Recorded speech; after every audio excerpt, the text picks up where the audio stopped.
अकल तो है ना? ठीक है, जायज मांग है, जायज मांग है स्त्री की, ये जायज मांग है कि मेरा पति हैंडसम होना चाहिए। पति का भी यही होता है, पति भी यही चाहता है मेरी पत्नी खूबसूरत हो, ब्यूटीफुल हो, चाहती। ये मांग कोई नाजायज तो है नहीं, जायज है, लेकिन योग्यता महत्वपूर्ण होनी चाहिए। योग्यता पहले, शक्ल बाद में, योग्यता पहले, ऐसा देखा जाता है। तो बस रुक्मिणी जी रोती हुई चली गई, भैया को लांछन देती देती कोप भवन में, और वहां जाकर अपने बेड पर लौटकर रोने लगी। सखियां उसको समझाती है कि रुक्मिणी रोती क्यों है?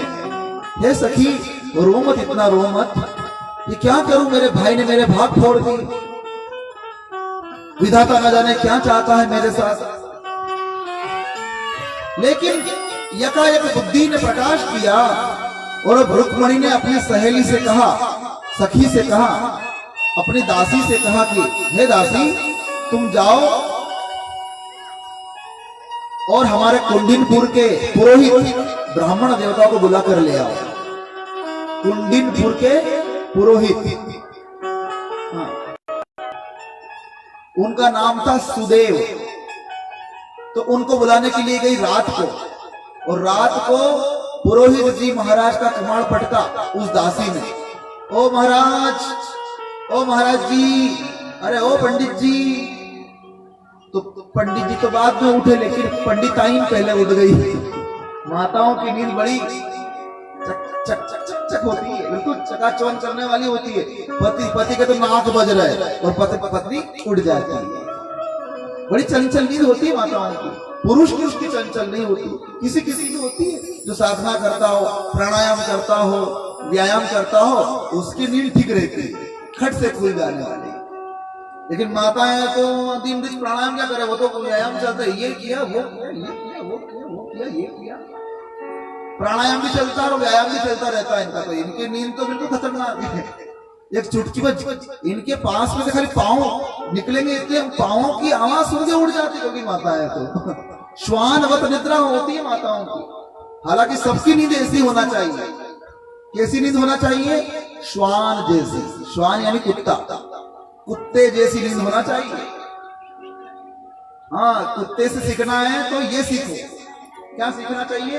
नींद कुत्ते जैसी। हाँ, और ध्यान बगुले जैसा।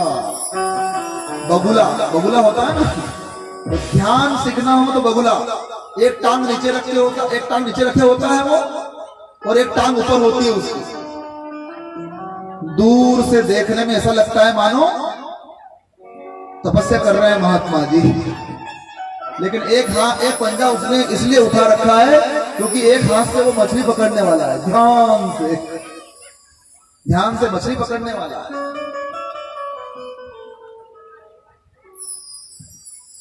बोली लक्ष्मी माता की जय। लक्ष्मी कम चाहिए कि आपने? जन्नत ज्यादा चाहिए वो जोरती बोल लो, और जन्नत चाहिए को नहीं मत बोल जो। वो लक्ष्मी माता की सबको चाहिए। लक्ष्मी पहले आए तो बड़ा भाग्यशाली जीवन है उसका। जब घर में विवाह हो और पहली बार घर में पुत्री का जन्म हो, वो घर धन्य हो जाता है, वह घर धन्य हो जाता है। लक्ष्मी पुत्र भी हो तो बुरा नहीं, लेकिन अगर भाग जागे हुए होंगे तो पुत्री हो जाएगी पहले। तो पुत्री लक्ष्मी रूपाई होती है हमारे जीवन के लिए। लक्ष्मी आए पहले, इसलिए कथा में लक्ष्मी को बुलाया जाता है पहले। नारायण बाद में आएंगे वर्ण करने के लिए। तो वही बात है।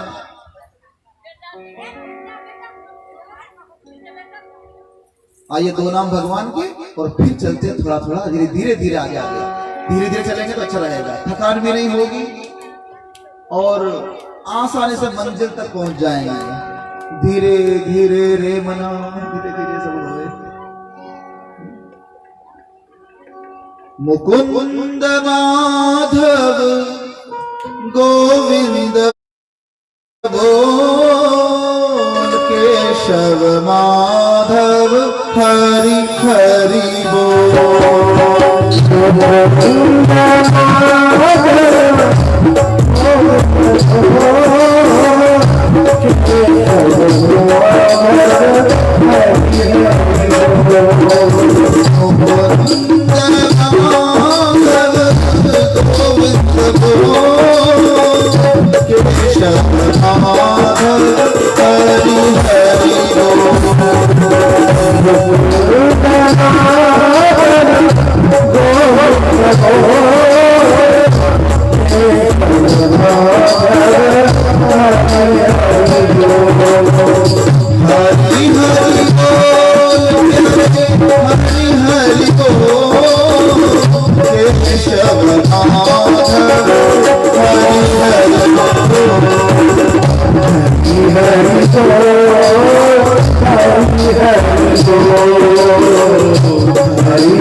तो उन पंडित जी को जगाया पंडित आई ने, कहा कि यदि सुनते हो तुम्हें कोई बुला रहा है।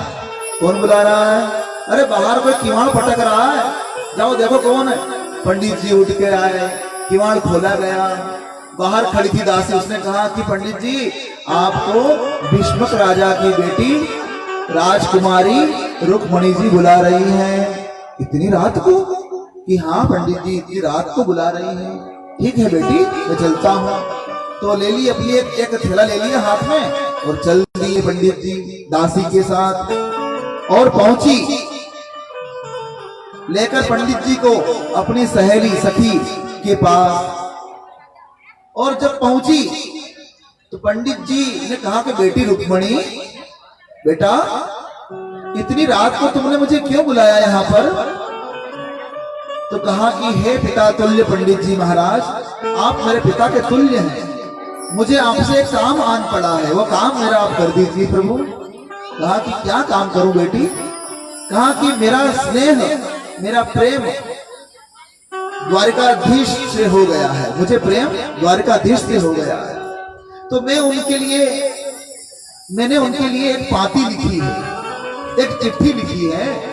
वह पाती वह चिट्ठी आप लेकर जाइए और मेरे प्रियतम भगवान श्री कृष्ण तक पहुंचा दीजिए।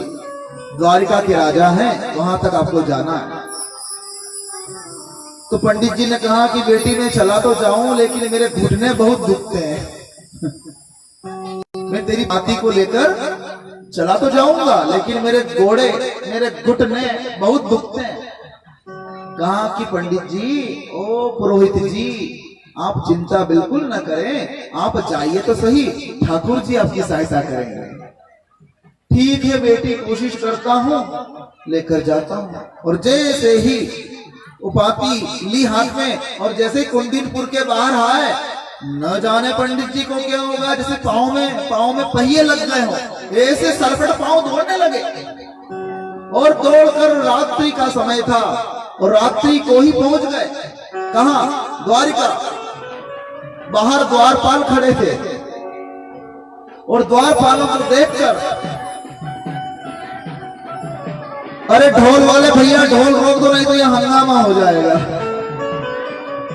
थोड़ा शांति बनाए रखें। आप अपनी आंखें इधर ही रखें। कोई कार्यकर्ता जाकर ढोल बंद करवा दो अभी, क्योंकि अभी भगवान गए कहाँ है लेने के लिए। बस थोड़ी सी देर और प्रतीक्षा कर लीजिए। बस ढोल बंद करवा दो, ढोल से डिस्टर्ब हो रहा है सभी। मैं बुला लूंगा फिर वहां से। अभी ढोल बंद कर दीजिए, मैं आवाज लगा दूंगा तब आइएगा, नहीं तो ये माताएं उधर ही देखते रह जाएंगे। ये माताओं में बड़ा कुतूहल होता है, इन माताओं में तो बड़ा कुतूहल होता है। कथा भले यहाँ चल रही हो, लेकिन ढोल उधर बजा के सारी माताओं का मुंह उधर हो गया, जैसे किसी ने घुमा दिया हो हैंडल है। न जाने क्या है, माताओं में कुतूहल बहुत होता है।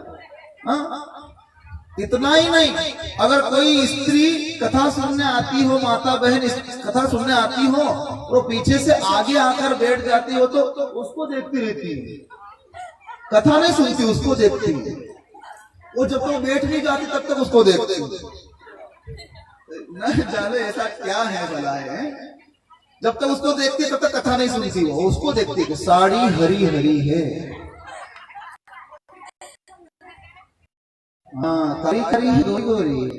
अच्छा, या तो मेरी पड़ोस में अतरी अच्छी साड़ी। अच्छा, वो कथा में जान हटी, न जाने इतना कुतूहल होता है भला।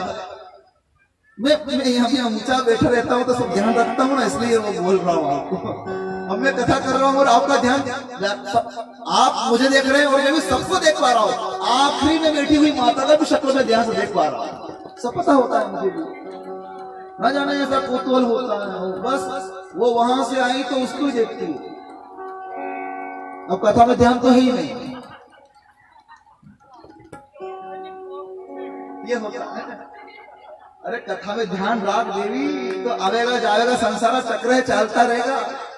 और वही देखो में खास बात आई नहीं ले तो वह खास बात चुकी जाओगा थे। मंदिर पर ध्यान कथा पे रखो। श्रोताओं के लिए नियम बताया गया है कि जब वक्ता कथा कर रहा हो तो श्रोताओं का ध्यान वक्ता के खोपड़े पर होना चाहिए। कहाँ होना चाहिए? यहाँ पर होना चाहिए। बोले वक्ता आपको मत देख रहा हो, बोले वो यहाँ देख रहा, लेकिन खोपड़े पर ध्यान होना चाहिए, तो कथा पूरी पूरी पल्ले पड़ेगी। नहीं तो पल्लो ढीलो बंदी रो, कभी भी खुली जा फिर अस्त हो जाएगा। तो कुतूहल मत रखो। कई बार तो एक बार तो कथा में चूहा निकला ना, सारी माताएं भागी। अरे भाई चूहा है, वो हाथी नहीं है जो भाग रहे हो। हमारी कथा में चूहा निकला बीच माताओं के, थोड़ा बड़ा था हालांकि वो, वहां उसका वो दर होगा, वो बिल होगा। अरे उधरो उधरो उधरो, तो कथा तो की गई, उधरो उधरो कर लगी हो जाता है। वो बात समझ में आती है। माताएं तो कॉकरोच से भी डर जाती है, ठीक है, कोई दिक्कत नहीं। लेकिन ये ढोल क्या बचा आपका मुंह क्या सकता कुतूहल। खैर चलिए आइए कथा में प्रवेश करते हैं। तो फिर हुआ क्या, पंडित जी आए द्वारिका और द्वारिका में आकर द्वारिकाधीश को कहा, हे द्वारिकाधीश, आप तक भीष्मक राजा की बेटी रुक्मणी ने ये पाती पहुंचाई है। प्रभु पढ़िए और जल्दी पढ़कर निर्णय कीजिए क्या करना है। तो पाती भगवान ने नहीं पढ़ी, भगवान ने पंडित जी से कहा कि पंडित जी आप ही पाती पढ़ दीजिए, मैं सुन लूंगा। ठीक है भगवान, पढ़ लेता हूं। तो पंडित जी पाती पढ़ने लगे। तो पाती बड़ी अच्छी है। रुक्मणी जी ने उस पाती में, उस चिट्ठी में, प्रेम पत्र में बहुत अच्छी अच्छी बातें लिखी हैं। पढ़ूं कि रहने दो, समय बहुत हो गया, रहने दो कि पढ़ूं? पढ़ूं? टाइम नहीं रहा। पाती बड़ी प्यारी है, सुनने लायक। क्या पढ़ना, सुना दूं? कौन कौन सहमत है? खाली 5, 10 कहा, 20, 30, 35, 40, 50, 200 तो वही गलती करते, बता पढ़। अच्छा, ये हाथ एक दूसरे को देख के उठाते हो आप? कितने उठाए होते हैं? एक साथ उठे तो मानो, एक साथ मैं 3 तक गिनती बोलूंगा, 3 के बाद फटाक से जो हाथ उठाएगा मैं उसे सेवक मानूंगा। 1, 2, 3 और सब सेवक है। मतलब आप चिट्ठी सुनना चाहते हो? रुक्मणी जी की चिट्ठी सुनना चाहते हो? दूसरों के लेटर नहीं पढ़ना चाहिए, ये गलत आदत है। दूसरों के सीक्रेट लेटर नहीं पढ़ना चाहिए, ये देखो इसका दर्शन हुआ ना। मैंने कहा आपको चिट्ठी पढ़ दूं तो आपने हामी भर दी कि हमें आदत है दूसरों का कार्ड पढ़ने की। दूसरों के मैसेजेस पढ़ने की हमें बड़ी बुरी आदत है ना। हाँ, तो वो उसका दर्शन हो गया इस बार, चलो। लेकिन अब यहाँ सीक्रेट कुछ रहा नहीं। क्यों नहीं? क्योंकि भगवान श्री कृष्ण ने ही कह दिया, किसको? पंडित जी को। क्या कह दिया कि पंडित जी आप ही पढ़ दीजिए। तो पंडित जी पढ़ रहे हैं तो सीक्रेट कहाँ रहा? वहां पर नहीं रहा ना। तो पंडित जी पढ़ रहे हैं चिट्ठी, और पंडित जी चिट्ठी पढ़ रहे हैं, तो फिर वहां पर सीक्रेट क्या रहा? बाद में पंडित जी ने जब चिट्ठी पढ़ी है, हाँ बड़ी प्यारी, वहां लिखते हैं, और उस चिट्ठी में 7 श्लोक लिखे हुए हैं। उसमें पहला श्लोक क्या कहता है? ध्यान से सुनना, बड़ा प्यारा है और बड़ा प्यारा उसका अर्थ भी है। श्रुत्वा गुणान् भुवन सुंदर शृण्वतां ते निर्विश्य कर्ण विवरे हरतुंग तापम् रूपम दृशाम दृशिमता अखिलार्थलाभम पय्यच्युता विशति चित्तम पत्रपम में कात्वा मुकुंद महति कूलशील रूप विद्यावय द्रविड़ धाम विरात्म तुल्यम धीरापतिम कुलवती न व्रणीत कन्या कालेन्द्र सिंह नरलोक मनोभिरामम् नरलोक मनोभिरामम् नरलोक मनोभिरामम् नरलोक मनोभिरामम्। कितनी प्यारी बात होती है, संस्कृत में है, लेकिन अब मैं आपको बताता हूँ इसका अर्थ। आप प्रतीक्षा करते रहते हैं कि पंडित जी, गुरु जी अभी ये बोल रहे हैं संस्कृत में, अब हिंदी में कभी हम जाएगा। ये मंत्र की अपनी एक ताकत होती है साहब, श्लोक की भी अपनी एक ताकत होती है। भले ही आप उसकी भाषा ना समझते हो, लेकिन वो मंत्र जो यहाँ से बोला जाता है, वो मंत्र आपके कान के द्वारा आपके मन तक जाता है। याद रखना, ये मन जो है ना, हमारा मन, ये कोई नया नया नहीं है, ये बहुत पुराना है, बहुत पुराना है। कई योनियां भुगत के आ रहा है ये मन। बिच्छू, सांप, नेवला, कीड़े मकोड़े सबके शरीरों में घूम के आया हुआ है ये मन। तो हमारा शरीर की उम्र भले ही कम हो, लेकिन इस मन की उम्र हजारों साल है।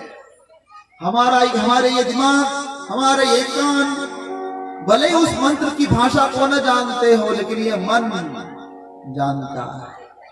तो जब यहाँ से कोई मंत्र बोला जाता है तो ये मन तक पहुंचता है, और मन तक पहुंचा तो वो आत्मा तक पहुंच गया, और आत्मा तक अगर पहुंच गया तो वो मंत्र परमात्मा तक पहुंच गया। तो वो कल्याण ही करेगा, भले ही आपको समझ में ना आओ। लेकिन समझ कौन रहा है? मन। हाँ, मन समझ रहा है। तो अब बात करता हूं श्लोक की। श्रुत्वा गुणान भुवन सुंदर शृण्वतां ते। हे द्वारिकाधीश, जब से मैंने आपके बारे में सुना है। क्या कह रही है रुक्मिणी? चिट्ठी में बोल रही है जैसे वो कि हे द्वारिकाधीश, जब से आपके बारे में मैंने सुना है, और एरे गेरे से नहीं सुना है। किससे सुना है?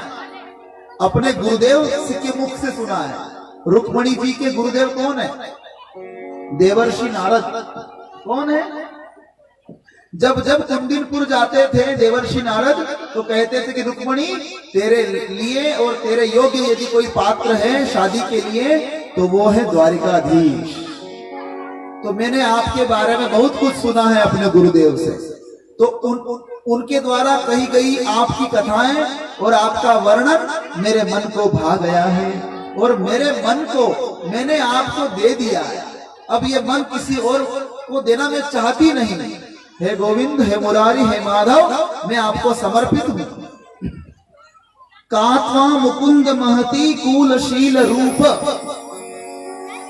एक कन्या को अपने पति में क्या चाहिए? क्या कह रही है रुक्मिणी? एक कन्या को अपने पति में क्या चाहिए? कुल, खानदान, खानदानी आदमी होना चाहिए। कौन होना चाहिए? क्या देखता है हम जब लड़के के लिए वर देखने जाते हैं तो क्या देखते हैं?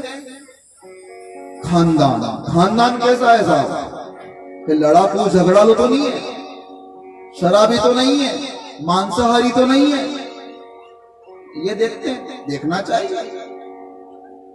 तो कुल देखते हैं। फिर क्या देखते हैं? शील। जिस बच्चे के साथ अपनी कन्या का विवाह हम करने जा रहे हैं लड़के के साथ, उसका शील देखना चाहिए। शील का अर्थ होता है अपनी गलतियों को न छुपाना। अपनी गलतियों को न छुपाना मतलब अपनी गलती अगर हो जाए तो सामने से आकर माफी मांगने वाले को शीलवान कहा जाता है। कई लोग तो शील का अर्थ भी नहीं समझते, इसलिए समझाना पड़ता है। क्या करो? शीलवान होना चाहिए। कौन? जमाई साहब शीलवान होना चाहिए। गलती हो जाए तो सामने से आकर के मुझे क्षमा कीजिएगा, मुझसे गलती हो गई। हाँ, दूसरों में गलतियां ढूंढने में हम तनिक भी देर नहीं करते, और अपनी गलती के लिए हम वकील बन जाते हैं। दूसरों की गलती के लिए हम जज बन जाते हैं, और खुद की गलती के लिए हम वकील बन जाते हैं। ये बात है। जब कोई दूसरा गलती करता है तो हम जजमेंट देते हैं, इसने गलती कर दी। और जब हम खुद से गलती हो जाती है तो हम सफाई देने लग जाते हैं, यानी वकील बन जाते हैं। कि मुंह में गलती नहीं करी, वह तो वही की, अरे वह तो वेज है यार, यूं करा लग जाओ आपकी। और दूसरों करे तो अरे वो तो करो तो अरे बड़े तो चल रहा क्यों? ऐसा करते हैं हम। दूसरे जब गलती करे तो हम जज बन जाते हैं, यानी न्यायाधीश बन जाते हैं, और हम खुद गलती करें तो वकील बन जाते हैं, अच्छे अच्छे तर्क देते हैं। बड़ा स्वार्थी है मानव, बड़ा स्वार्थी है, बड़ा स्वार्थी है मानव। हाँ, इस स्वार्थी मन का क्या करेगा? हाँ, तो कुलशील रूप शील देखता है। और कन्या के लिए यदि वर देखने जा रहे हो तो कन्या के सुयोग्य वर कैसा होना चाहिए? रूपवान होना चाहिए, वह सुंदर होना चाहिए। रूप की बात भी कही है रुक्मिणी ने। स्त्रियों का पक्ष लेते हुए कहा है कि स्त्री को उसका वर कैसा चाहिए? रूपवान चाहिए, सुंदर होना चाहिए। हस्बैंड उसका, पति उसका। अगली बात, हस्बैंड पति उसका सुंदर हो, ठीक है, लेकिन उस सुंदर पति में विद्या भी होनी चाहिए, अकल होनी चाहिए। अकल यानी अकल होनी चाहिए। वय यानी उम्र ज्यादा ना हो। कन्या से अधिक उम्र वर की कितनी हो सकती है, इसका विचार करना चाहिए। ये बताया गया है। द्रविड़ धन दौलत देख लेनी चाहिए, लेवल का है कि नहीं देखा जाता है। ये भी कहा जा रहा है अभिरात्म तुल्यम, सभी प्रकार से कन्या के समकक्ष समतुल्य वर को देखकर कन्या का विवाह अपना पिता वर के साथ करता है। और ये सारे गुण हे द्वारिकाधीश मैं आप में देखती हूँ, इसलिए मेरे मन को आपने हर लिया है, मैं आपको समर्पित हूँ, ये कह रही है। बाद में एक श्लोक में कहती हैं कि पुरतेष्ठ दत्त नियम व्रतदेव विप्र, मैंने यदि उपवास किए हैं, व्रत किए हैं, कोई मैंने बावड़ी बनाई है, कुएं बनाए हैं, यदि इस जन्म में या पुराने जन्म में अच्छे काम यदि मैंने किए हैं, तो हे द्वारिकाधीश आप मुझे ही प्राप्त हो, आप मुझे ही प्राप्त हो, ये प्रार्थना करती है रुक्मणी पत्र में। और ये भी कहती है कि जो शादी करने के लिए मुझसे आ रहा है दूसरा दुल्हा, उसका वर्णन भी करती है चिट्ठी में कि चेदीपति दमघोष का बेटा शिशुपाल मुझे वर्ण करने के लिए आ रहा है, वो तो श्रृंगार है, भेड़िया है भेड़िया, मैं तो आपको शेर मानती हूँ, आप शेर है मेरे लिए, आप सिंह है मेरे लिए, वो तो भेड़िया, मैं भेड़िए के साथ नहीं वरूंगी, मैं तो शेर के साथ वरूंगी। एक शत्राणी इस प्रकार की बात करती है, इसी बात करी। और बाद में चिट्ठी के अंतिम चरणों में क्या लिखती है रुक्मणी, यूं कह रही है कि मैंने आपको शेर तो कह दिया है, लेकिन हिम्मत हो तो आ जाना। लो, किसी पुरुष को यदि ये कह दिया जाए कि हिम्मत हो तो आ जाना, तो पुरुष ढके ठरू कर मन इतना कही तो आ जाना, हिम्मत हो तो अब तो जाना ही पड़ेगा। तो चिट्ठी पूरी हुई, महापंडित जी ने कहा कि हे कृष्ण, हे द्वारिकाधीश, जल्दी से निर्णय कीजिए, हे हरि हरियप कीजिए, जल्दी से तैयार हो जाइए, कल ही बारात आने वाली है। तो भगवान श्री हरि ने हरियप किया और तैयार हो गए और अपने सारथी दारुक को बुलाया और कहा कि दारुक जाओ जल्दी से रथ तैयार करो।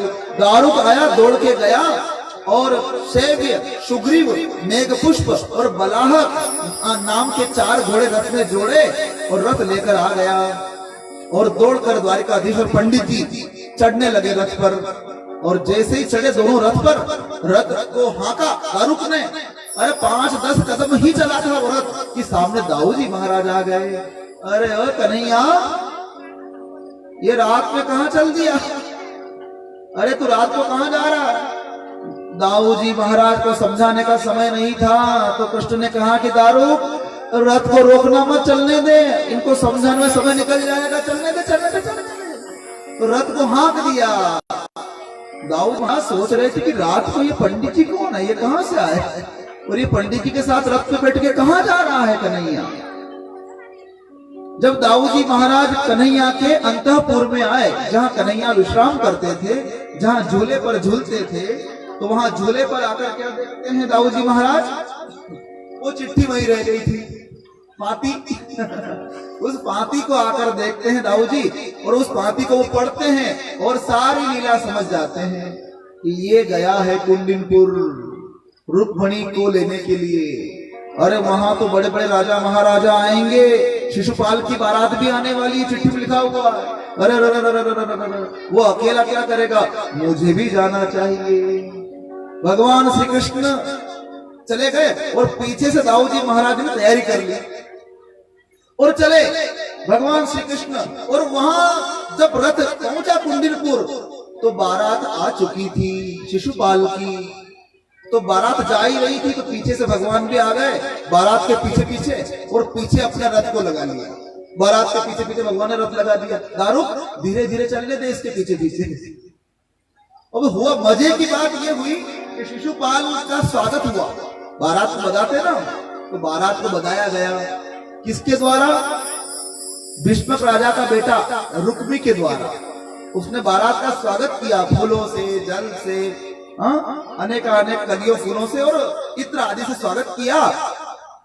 तो जो बाराती का स्वागत करने आए थे कुंडिनपुर के निवासी, उन्होंने क्या किया, शिशुपाल का तो स्वागत किया, लेकिन साथ साथ में कन्हैया का भी स्वागत कर लिया कि ये हंडे आया होगा तो कर लो, अंडो स्वागत कर लो। तो भगवान कृष्ण का भी स्वागत कर लिया धुन धुन में। भगवान ने कहा कि चलो इस बहाने हमारा स्वागत तो हुआ दूल्हे के रूप में से, बिना दूल्हे में से। ये नाम का दूल्हा आगे जा रहा है और काम का दूल्हा पीछे जा रहा है। भगवान ने कहा, बाद में उतारा दे दिया बारात को, एक महल में उतार दिया, और जैसे ही बारात को महल में उतारा तो पास वाले महल में कन्हैया को उतार दिया।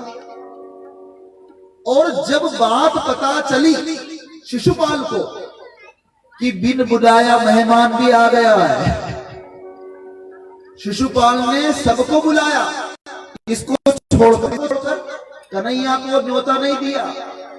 कन्हैया कौन लगता है शिशुपाल का? मामा को बेटो भाई हग्गो, फिर भी नहीं बुलायो ताकि अन्य जाने हो कि यो आदमी अलग है, अंत्य ने बुलानो को नहीं।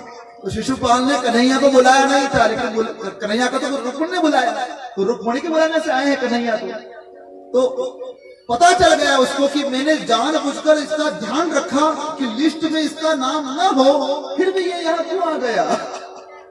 जब शिशुपाल को पता चला कि कन्हैया मेरे पास वाले महल में बैठा है, और वो तभी वो रुक्मी श्रीफल और 1 रुपया दे रहा था हाथ में शिशुपाल के, लो जमाई साहब आपका स्वागत है। तो वो नारियल तो लिया हाथ में, लेकिन कांप रहा था हाथ। मेरे पास वाले महल में कानो बैठो है, यो कानो घणो खतरनाक है, अणी काना है घना घना खेल करी मिलिया है।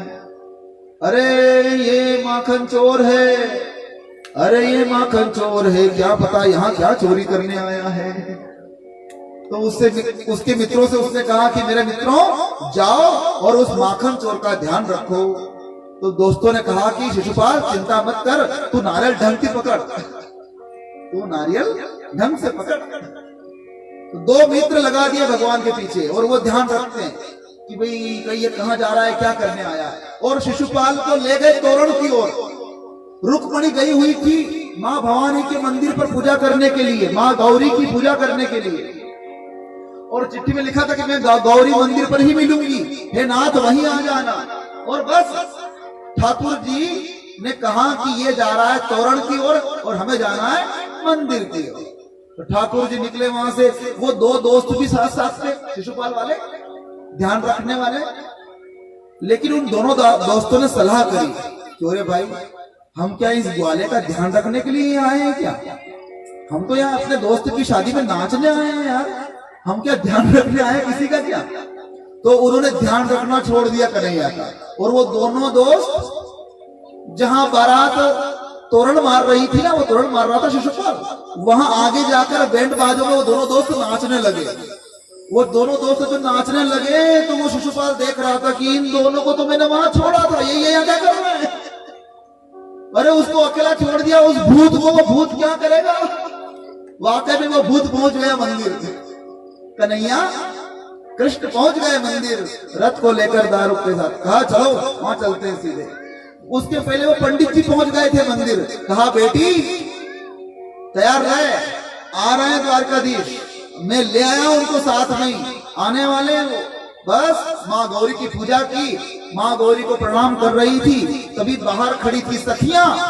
सखियों ने कहा कि है रुक्मणी, अरे ओ सहेली, अरे ओ सखी, आ गए हैं द्वारकाधीश। जैसे ही आ गए हैं द्वारकाधीश, माँ गौरी के गले से माला गिरी और गले में पड़ गई माँ रुक्मणी के, शुभ शकुन हो गया।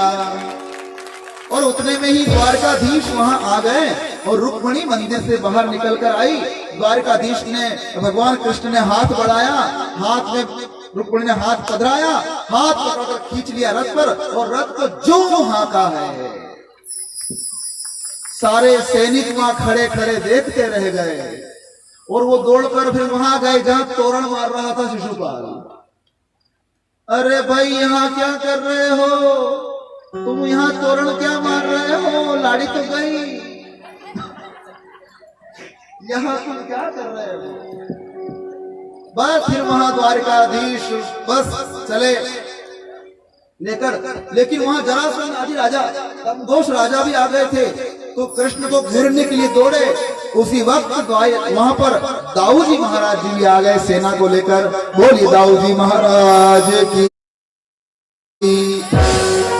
सही मौके पर सही ढंग से काम आ जाए उसी को भाई कहते हैं। देखा कि मेरा छोटा भाई बड़ा परेशान है, कोई इसे परेशान ना करे, कोई इसे तकलीफ ना पहुंचाए, तो बड़े भाई का फर्ज होता है कि वो छोटे भाई को फूलों की तरह उठा कर रखे अपने हाथों में। तो बड़े भाई का फर्ज निभाने के लिए दाऊ जी महाराज वहां दौड़ कर आए और वहां आकर वो सेना से भिड़ गए और कन्हैया को आगे बता दे, तू निकल जा, मैं संभाल लूंगा। बाद में वो रुक्मिया घोड़े पर बैठकर आया और वचन देकर आया अपने मित्र शिशुपाल को कि अगर मैं लेकर नहीं आऊंगा अपनी बहन को तो मैं वापस ही नहीं आऊंगा। और चला गया लड़ने के लिए, भगवान के साथ उसका युद्ध होता है, ऐसी कथा आती है। और युद्ध में रुक्मी हार जाता है। बाद में रुक्मणी के कहने पर कि मेरा भाई है, आप इसे मारिए मत, अगर ये मेरे विवाह के कारण मारा जाएगा तो जिंदगी भर मेरे पर लांछन लग जाएगा कि हे रुक्मणी, तेने शादी तो कर ली कन्हैया के साथ, लेकिन तेरे भाई को मरवाने के बाद, इसलिए मेरे भाई को मारिए मत। तो रुक्मणी के कहने पर और दाऊ जी महाराज ने भी समझाया कि साले जी लगते हैं, साले जी को मारना नहीं चाहिए, सारी खुदाई एक तरफ और जोरू का भाई एक तरफ, कहते ना ऐसा। अब लाइए बाद में बुलाइए द्वारकाधीश रुक्मणी जी को लेकर गए द्वारिका में और वहां उनकी सम्मिलित रूप से बारात निकली, विवाह मंगल हुआ। मेरे गोविंद की आई है बारात, लाइए बारात लाइए, तालियां बजाते हुए झूमते हुए भगवान का विवाह होने वाला है उसी भाव के साथ। मेरे गोविंद की आई है बारात, चलो सब दर्शन करें। मेरे गोविंद की